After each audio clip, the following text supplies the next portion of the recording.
The Cincinnati Bearcats football program has done a lot of things right since Luke Fickell arrived, but there's one thing that they did this week that is horribly wrong.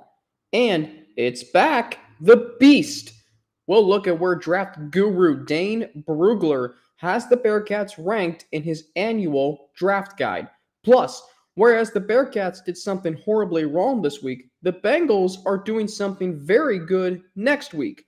That's all coming up on Locked On Bearcats. Our Locked On Bearcats, your daily podcast on the Cincinnati Bearcats, part of the Locked On Podcast Network, your team every day.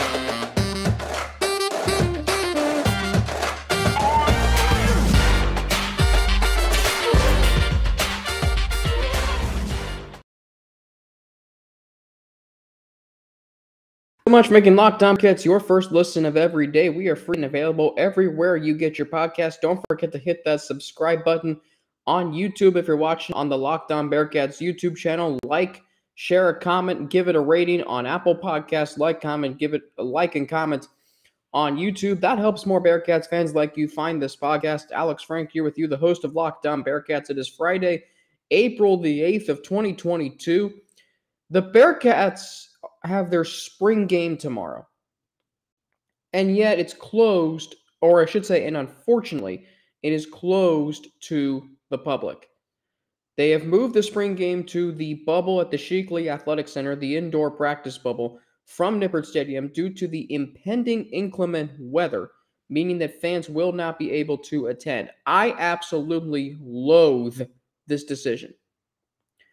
I think it's a terrible decision. First off, what other top 10 program is doing this? Is Georgia doing this? No. Is Alabama doing this? No. Is Ohio State doing this? I'm not sure when their spring game is. Maybe they are. I haven't heard yet. Is Oklahoma doing this? No. Is any other top 10 program doing this? This is a terrible decision. A terrible look for the university. If you are aspiring to be a top 10 program, which the Bearcats are right now, top 10 programs, to me, the spring game matters. And by matters, I mean you make it so the fans can attend. Bearcat fans have not seen live action from the Bearcats football program since the Cotton Bowl. Now, with this decision to close the spring game to the public, the next time they're going to see live action is Saturday, September the 10th. Think about that for a minute. That's not the first game of the season either. That's the second game of the season, when the Bearcats take on Kennesaw State. And fans, that's the next time they're going to see them. And here's what's probably going to be the reality. The Bearcats are going to be 0-1, and they're playing an FCS school. A school that you could probably, well, I should say a school that you probably don't know two things about. And you would much rather be at a game that is against Navy, that's against, I don't know, Tulane, USF. The home schedule, by the way, this year, outside of Indiana, not very good. So that's the first time you're going to see the Bearcats in action, when they're already eliminated from the playoff contention. Even if they beat Arkansas, they may not go to the college football playoff. In fact, it's likely that they won't. This is a decision that reminds me so much of when the Bengals took Bengals Line, their weekly show on Monday nights, 6 to 9, that airs on 700 WLW most nights, most weeks throughout the season. So that show used to be broadcast live from the Holy Grail. They would have fans come out. They would have guests on. I remember one of my favorite Bengals Line episodes was A.J. Green. After the win at Atlanta in 2018, he spent the whole hour with Lance McAllister and Dave Lapham. It was a phenomenal interview. The crowd was so into it. The Bengals had just won a big game at Atlanta, a shootout. They were coming home 3-1. In first place in the AFC North. Like, that was a really fun interview. And now, Bengals Line is run out of the studio It is not a live show. It's a recorded show. It's still a very good program. I produced it many times when I worked at iHeartMedia. Lance McAllister and Dave Lapham still do interviews with players and coaches. It's just recorded. It's just done in the facility at Paul Brown Stadium. But that's what this decision to move the spring game, and this is a one-time thing, hopefully, but it reminds me so much of that. This is about fan engagement. You can do so many great things. You can make so many great decisions. There have been many great decisions made within the University of Cincinnati Bearcats football program and athletic department over the last 6 years. The decision to hire Luke Fickell in of itself was a great decision. The decision to renovate Nippert Stadium and Fifth Third Arena were phenomenal. Getting into the Big 12 was phenomenal. But this, moving the spring game, I mean, I'm so riled up about this right now that I'm thinking this is a worse decision than cutting the men's soccer program back in the spring of 2020. That's how, and think about for the players. Like, I'm speaking for you, the fans, but I'm going to speak for the players now. They work so hard in the spring. They get up at 4:30 a.m. I remember my successor at Bearcast Media, Sean McMahon, telling me that for mat drills in February, they're up at 4:30 a.m. Like, they're up in the wee hours of the morning almost. Early morning, I shouldn't say the wee hours, the early morning hours. Mat drills, busting their ass in the weight room. Then they're at spring practice. The grind of that, getting through that, getting to the end of the school year, and they can't have fans come to the spring game and watch them play. There are players on this team who just played in the college football playoff. The next time they're going to see fans, they're going to be 0-1, and that game versus Kennesaw State is going to be more irrelevant than not. It's going to be relevant in terms of the Bearcats, still playing for a New Year's Six Bowl, but in terms of going undefeated, getting back to the playoff, it's not going to be relevant. The spring game it's perfect timing. It's not exactly halfway from the end of the previous season and the start of next season, but it's pretty dang close. I don't care if it's inclement weather or not. If I'm a fan, I want to make the decision myself. If I want to come to a game, if it's inclement weather. And how many games have you seen that have been played in snow? Ohio State and Michigan last year. How many games have you seen that have been played in cold rain? Many games. How many games have you seen that have been played in just rain in general? How many games have you seen that have been played in sleet? How many games have you seen played with high winds? The Patriots-Bills game this past year? Leave it up to the fans if they want to come to the game itself. So what if you only get 100 fans? Those fans are dedicated. I'm going if I have the option. I've been to many cold weather games. I've been to games where the weather has been terrible. I've been to games where it's been raining. You make adjustments. You wear 6 layers. You might look like an abominable snowman, but you know what? You're warm. You're braving the elements. This is something I learned in my communication and sport class at Cincinnati. Shout out to my professor, Steve DePoe. Dr. Steve DePoe, excuse me. Great guy, very knowledgeable. I believe he's the chair. It's either him or Dr. Stephen Fuller, the chair of the communications department. So anyway, Steve DePoe, in his class, I learned the difference between a casual fan and a vested fan. I classify as the latter. You hopefully do too. If you're a vested fan, your ass is at the game. Mine at least is. And I'm too. And I respect that. So why don't we have that? Why don't we have that decision? You can make so many great decisions, but one bad decision can be remembered forever. It's similar to how an athlete can have so many great wins in their career, and yet they have that one loss that they just remember more than their wins. It's unfortunate that the human mind and psychology thinks that way, but you know what? That's just the way we're conditioned to think. Or I shouldn't say it's the way we're conditioned to think, it's just the way we do. We can condition ourselves to think positive. I mean, I can condition myself to think, yeah, you know what, this sucks, but think of all the great decisions that the Bearcats have made. Think about all the great decisions to hire Marcus Freeman as defensive coordinator, or think about the decision to, make Desmond Ritter the starting quarterback, or whatever else. But damn it, this decision sucks. This is the one thing in the offseason you look forward to. And you can't attend now. And yes, there's going to be a fan fest this summer. Well, what's that fan fest going to be? They should have a summer scrimmage now? Well, then there's the risk of injury. Luke Fickell said that they can't afford to lose a day. That's fine. You can move the spring game. Matter of fact, I believe there are 2 practices next week after the spring game tomorrow. And I always thought the spring game was the final practice of the year. I think it should. If I'm running the football program, that's what I'm doing.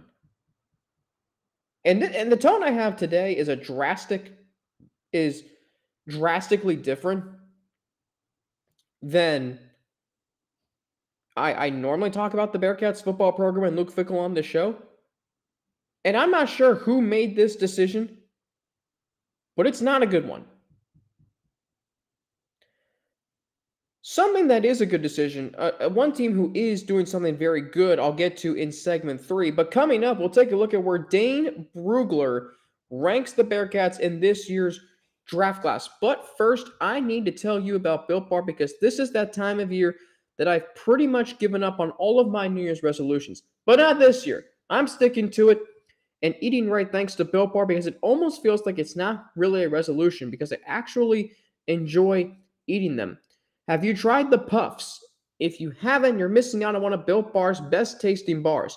Puffs are the first ever protein-infused marshmallow. They're fluffy, they're marshmallowy. They're not just a protein bar, they are a treat, and they are covered in 100% real chocolate. Puffs are a fan favorite with some incredible flavors: yummy cinnamony churro, coconut marshmallow, banana cream pie. So good. These are going to be your new favorite. All Built Bars are covered in 100% real chocolate. Yes, Puffs included. 100% real chocolate.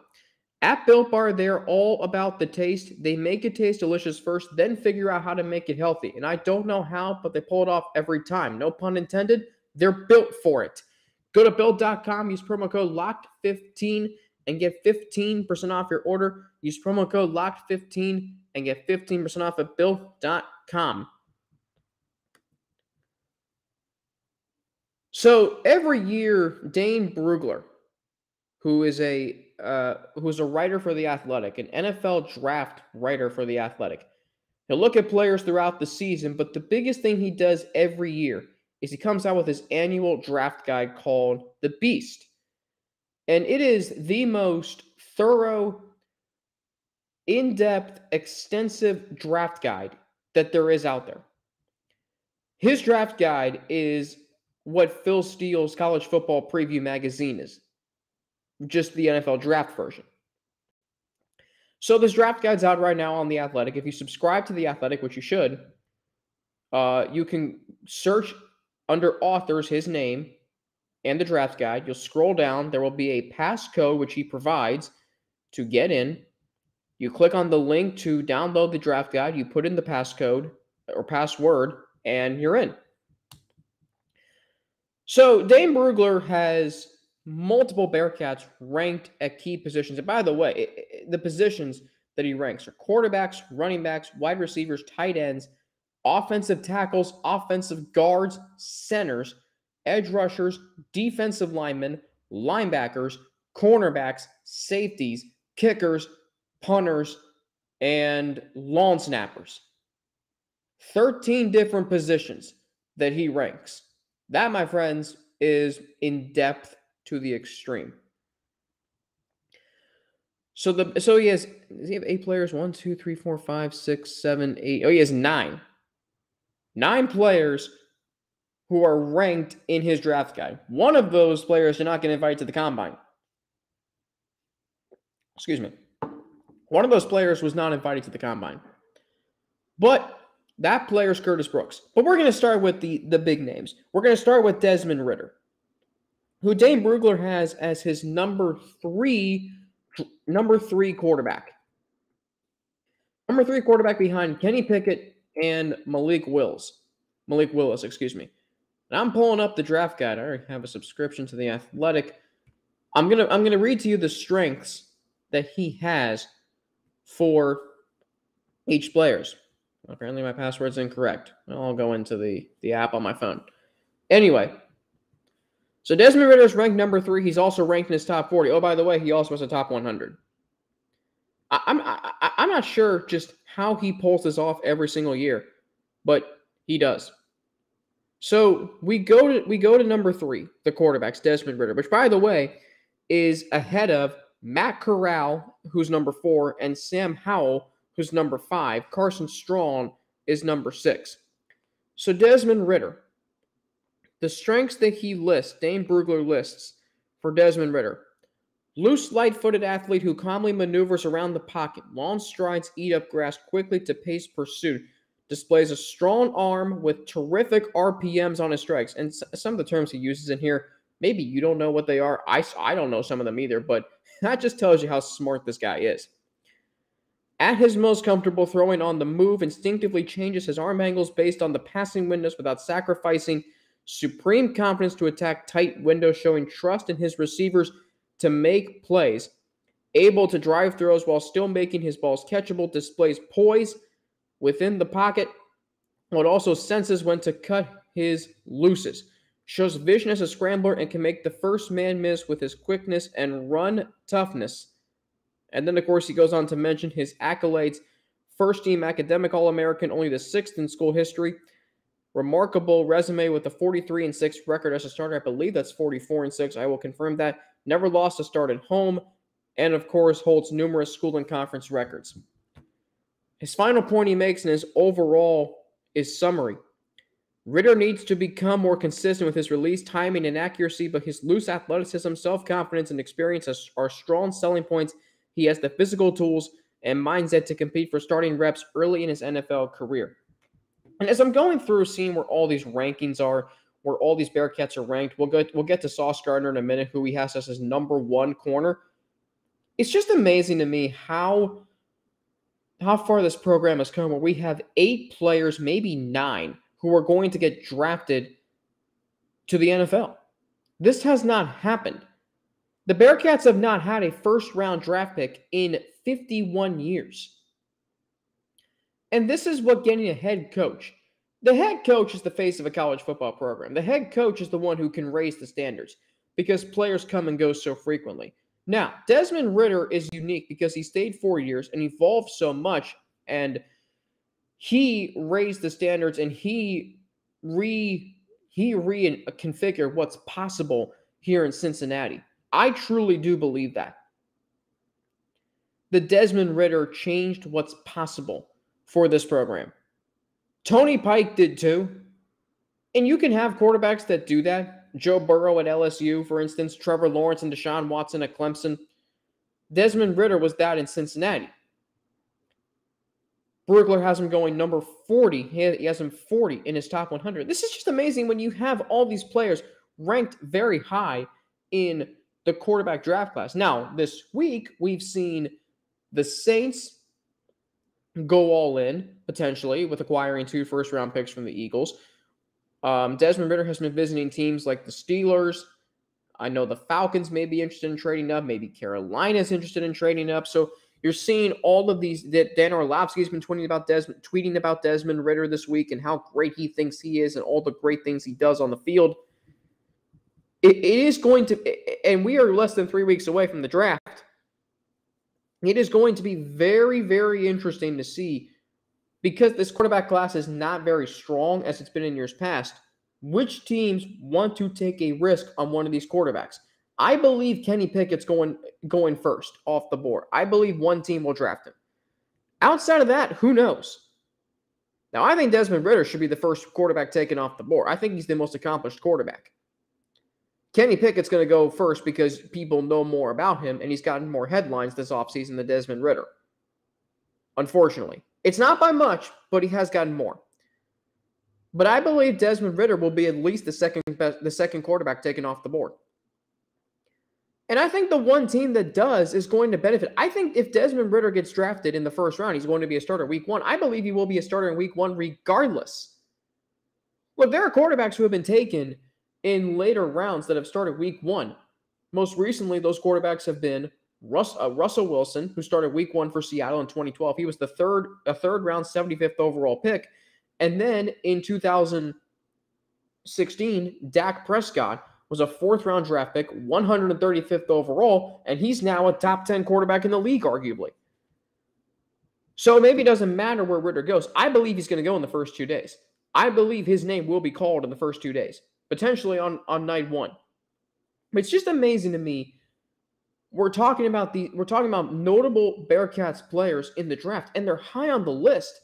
You've got two players in the top 5. You've got Brian Cook, who's another player included in this draft guide at number 6. You've got you have Alec Pierce ranked number 12 at wide receivers. Where's number 12? That's interesting.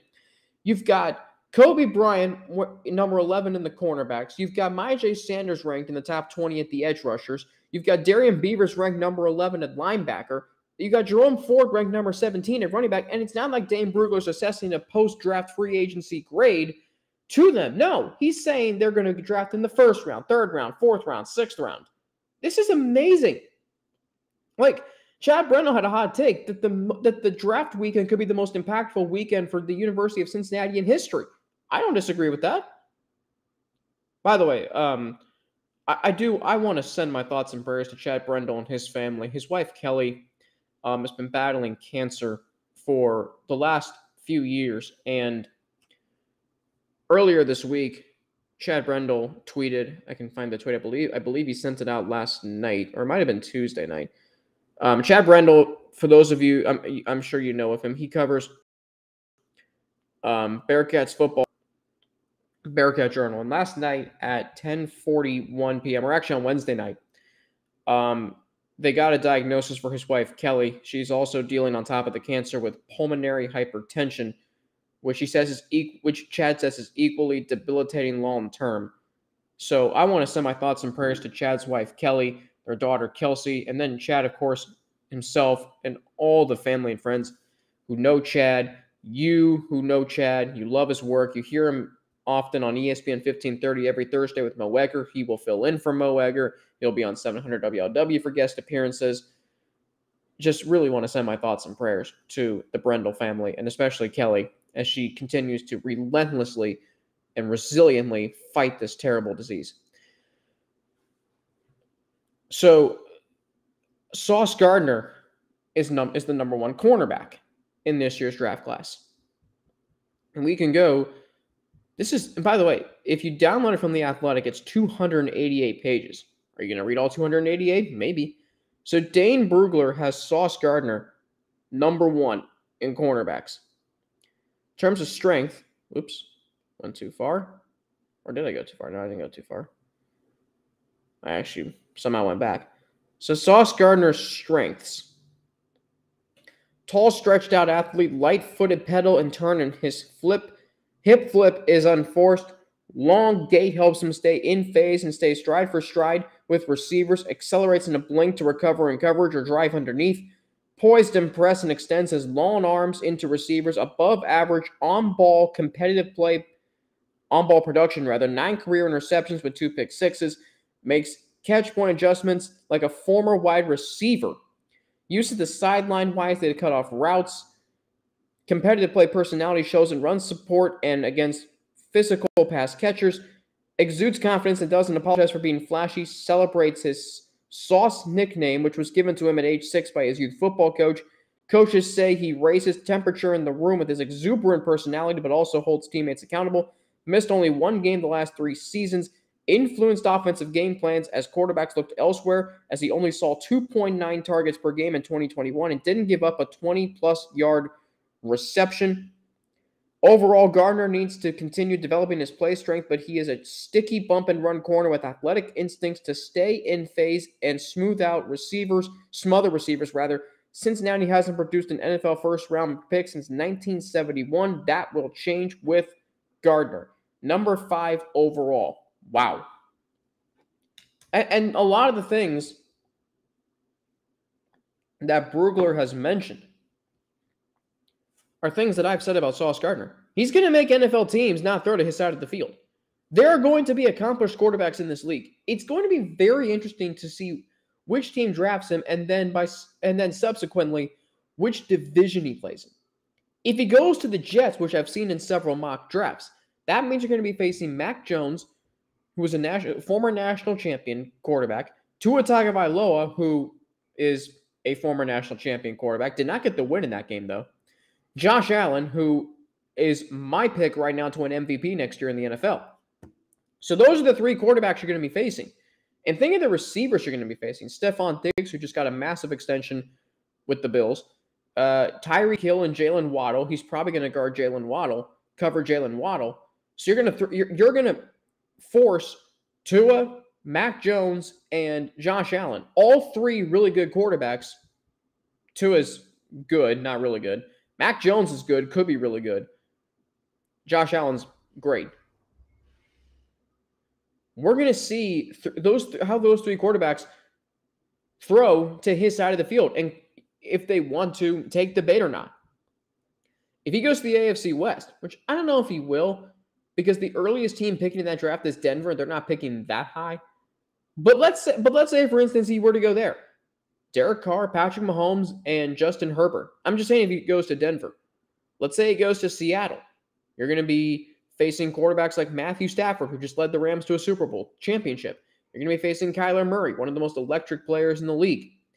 You're going to be facing whoever the Niners have at quarterback, and Jimmy G maybe, which Jimmy G should be the starting quarterback for the Niners. Hot take. All this talk about the Niners wanting to release him. Do they know what Jimmy G has done for them? And then Trey Lance, who has talent, raw, but he's unproven. Why do you want to release Jimmy G? So he could go. So we could be facing a lot of really good quarterbacks and receivers there. You could be facing. The Cardinals have receivers in Rondale Moore, and you've got the Rams, and you got Van Jefferson and Cooper Kupp. You want to take away one side of the field there. It is going to be very interesting to see which division Gardner is going to go to. Heck, if the Bengals want to trade up and take Sauce Gardner as a hometown pick, boy, wouldn't that be something?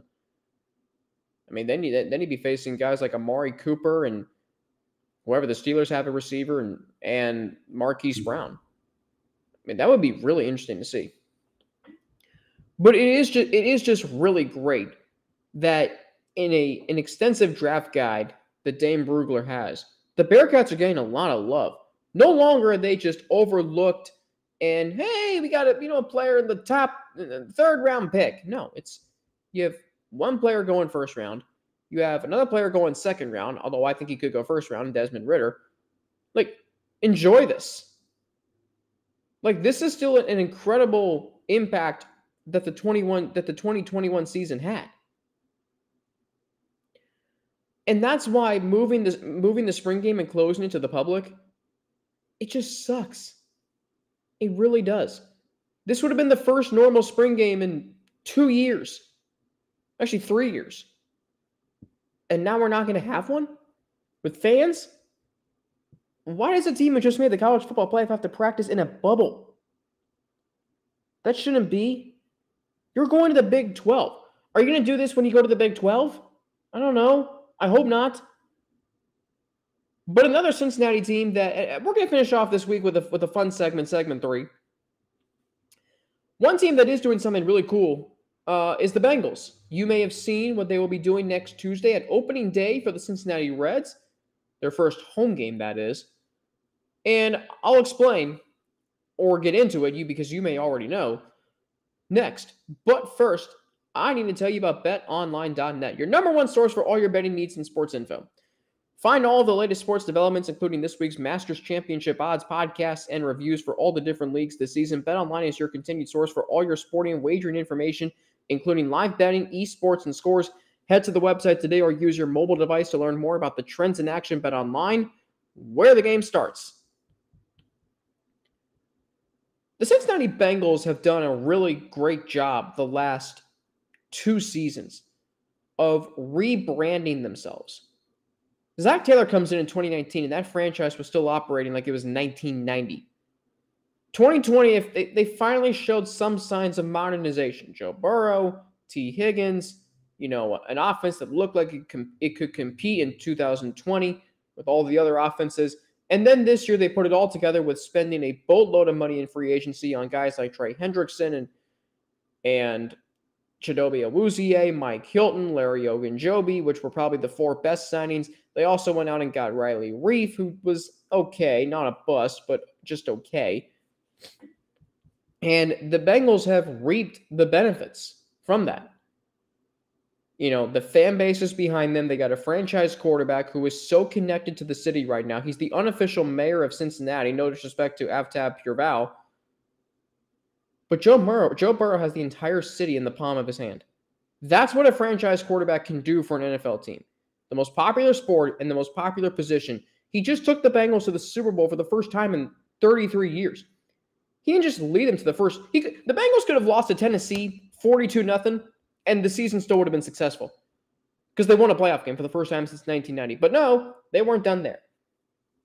They won at Tennessee, first road playoff win, in franchise history. They could have lost to Kansas City 35-3.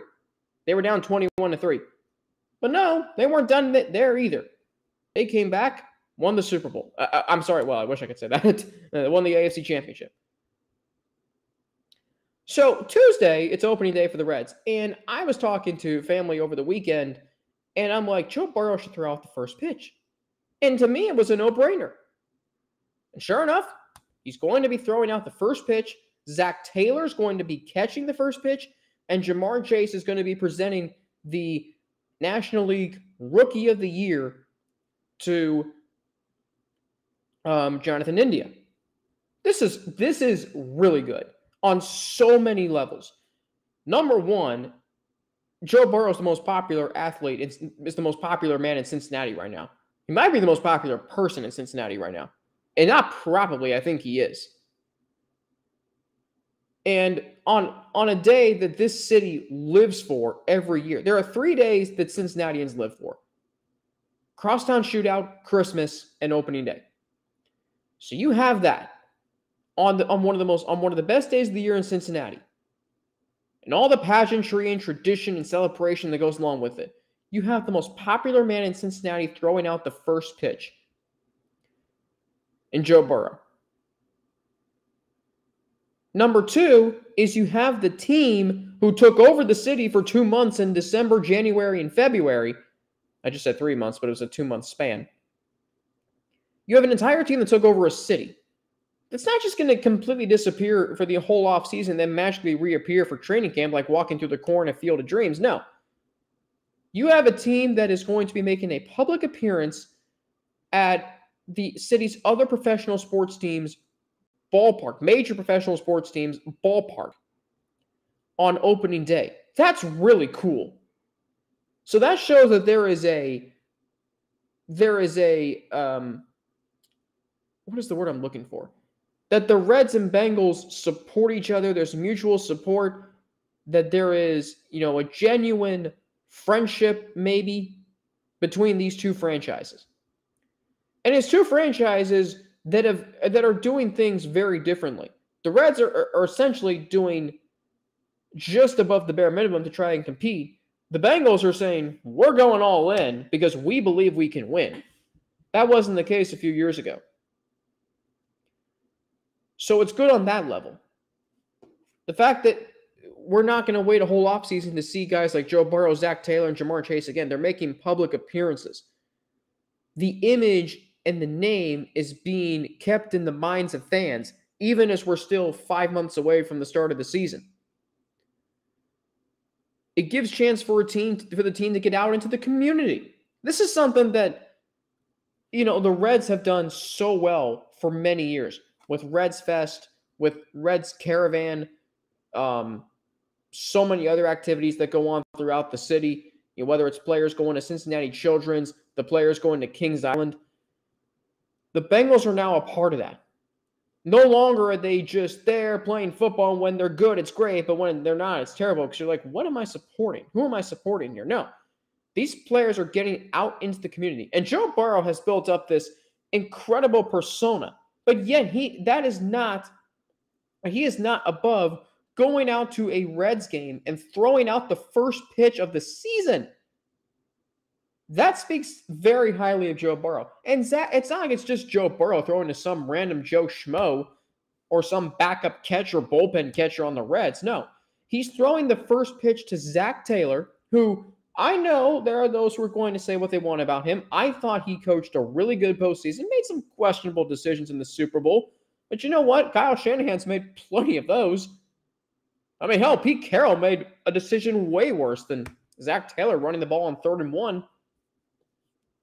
So Zac Taylor's going to be catching. The head coach of the Bengals, who you saw what he did with all of those, donating game balls to local bars after the playoff games.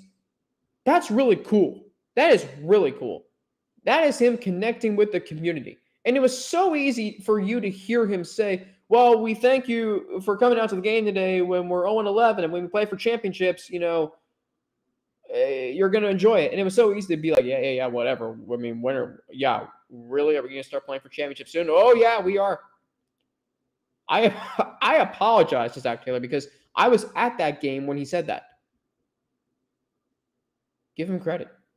And now that they're playing for championships, it's not like he's saying, I told you so. He's getting the community involved. And you got Jamar Chase, who's presenting the Rookie of the Year award, 2 Rookies of the Year in the city of Cincinnati. How cool is that? So the Bengals and Reds are now going to be, they're going to be they're going to be closer to one another than they've been in recent years. That's what happens when you have 2 players, Joe Burrow and Jamar Chase, who are taking over this city, making it fun to be a Bengals fan, making it fun to watch football. And now they're going out into the community just to go to a baseball game on a Tuesday afternoon in April. It's going to be nice weather, hopefully. And the head coach is going there too. This is really, really cool. It was a no-brainer decision, really. I mean, if you ask, who would you want to throw out the first pitch? Avtab Pureval? Yeah, that would have been a reasonable decision and a justifiable one. He's the mayor of Cincinnati. But again, I'm not saying my political affiliation here on this podcast. I would never do that. But if you have a mayor throw out the first pitch, you're going to have some who say, yeah, well, I don't like his policies. You're going to have that crowd. So there's division there. When you have Joe Burrow, a quarterback who is uniting a whole city, and sports unite people, bring people together, that's why it was a no-brainer decision. And to have the head coach and wide receiver there, that's really good too. So it shows they are out in the public, they are out in the community, they are doing things like throwing out the first pitch at a baseball game, presenting a Rookie of the Year award to Jonathan India. And that's why it does suck for me that the Reds aren't doing a lot that they can do to help this team win games. Maybe they just financially can right now. I don't completely buy into that. But what the Bengals are doing here is really, really good and really cool. It's really cool. Like, I'll admit to you, I'm almost bored with no football right now. And that's why having, the faces of the football franchise that just played in the Super Bowl keeps it fresh, keeps you, you remember them, and who knows what Joe Burrow, what his outfit's going to be for the first pitch. I would not be shocked if he comes out in a Reds jersey. I wouldn't be shocked if he comes out in, some really cool jacket and wears sunglasses. I don't know. It's going to be really cool to see what Jamar is going to wear. Zac Taylor will look cool as well. I mean, this is just really, really good what the Bengals are doing. And it's been a really, really good week here on Locked On Bearcats. Thank you for tuning in and making it your first listen every day. Making your second listen Locked On NFL Draft is also a good thing to do. Ryan Tracy and former NFL cornerback Eric Crocker bring the NFL Draft to life every day with insight and analysis on college football prospects and NFL front offices. It is free and available wherever you get your podcasts. Next week, we'll recap the spring game. We'll talk more as Bearcats football wraps up spring practice. We'll get into some news potentially on the men's basketball front, Big 12. This podcast will remain 5 days a week until the end of May when we go down to 3 days a week in June and July. And then we ramp back up for the start of fall camp. And we'll look at position groups and season predictions and whatnot. Try to work in some guests next week and throughout the next 2 months. This is going to be a lot of fun. You can follow me on Twitter at Frankie_Natty with 2 N's, NNATI. You can follow me on Instagram, AlexFrank9_ with, AlexFrank9_ and email me at alex3frank@gmail.com, all lowercase alex, the number 3, frank@gmail.com. Don't forget, subscribe to Locked On Bearcats on YouTube. You can like and share a comment on YouTube. You can also give this podcast a rating if you download it from Apple Podcasts. You can also download it from Spotify, Stitcher, or wherever you get your podcasts. All of that helps more Bearcats fans like you find this podcast. For Locked On Bearcats, I'm Alex Frank. Have a great weekend. Enjoy opening weekend for the Reds. Enjoy following the spring game on Twitter. So stupid we can't go. Enjoy the Masters. Tiger Woods is playing. So much going on this weekend.